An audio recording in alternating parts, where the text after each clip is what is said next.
হচ্ছে hello hello বন্ধুরা, আমি আবার একটা নতুন ভিডিও নিয়ে চলে এলাম।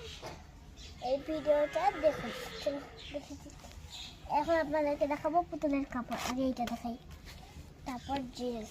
এটা একটা ড্রেস বাচ্চাদের। এই যে পুতুলের অনেক ছোট ছোট বাচ্চা আছে তো, পুতুলের মানে অনেক ছোট ছোট পুতুল। আর এইখানে এটা আমার পুতুলের কাপড় রাখার ওয়ারড্রব। এই যে একটা কাপড় শাড়ি, এটা অনেক বড় একটা শাড়ি। এখন আমি এটা আবার ভাঁজ করে রাখি, আবার পরে এটা মুড়ি মুড়ি রাখি। এটা এখানে থাক। আর এটা একটা ড্রেস, যেটা দেখালাম এখনই। এই যে একটা ফুটো দিয়ে ঢুকে দেব।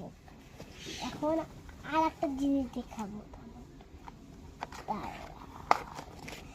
এই যে আমার তাক, এটা হচ্ছে একটা বড় কাপড় রাখার জিনিস। এইটা আমি কাপড় বের করি, একটা একটা করে দেখাই। এই যে এটা দেখুন, অনেক সুন্দর একটা কাপড়। এই পাকে একটা, এই পাকে একবার।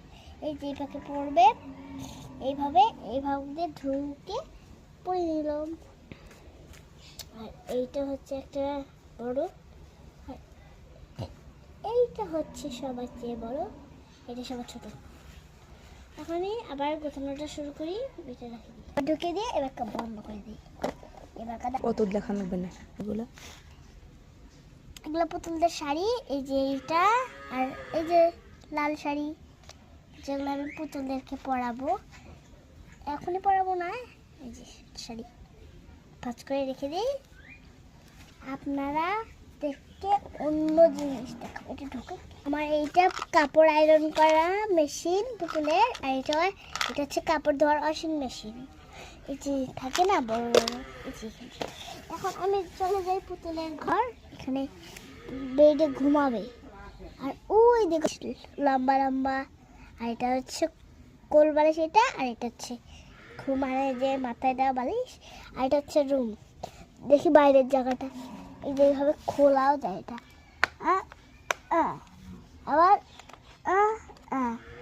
আমাদের জানলাটা খোলা আছে, এই জানলাটা খোলা যায়, কিন্তু এটা খুলছে না কেন? এটা খোলা যায়, এটা এটুকুই খোলা যায়। সবকে যখন বন্ধ করে দিই দরজা জানলা, সকালবেলা একটু দরজা জানলাটা বন্ধ করে দিই। এখন আমি দেখাবো এটা কিরকম। এইটা হচ্ছে চাদর। এখানে হচ্ছে পুতুলের টাকা রাখছি, তো এলে নকল টাকা হলে এটা হচ্ছে আমার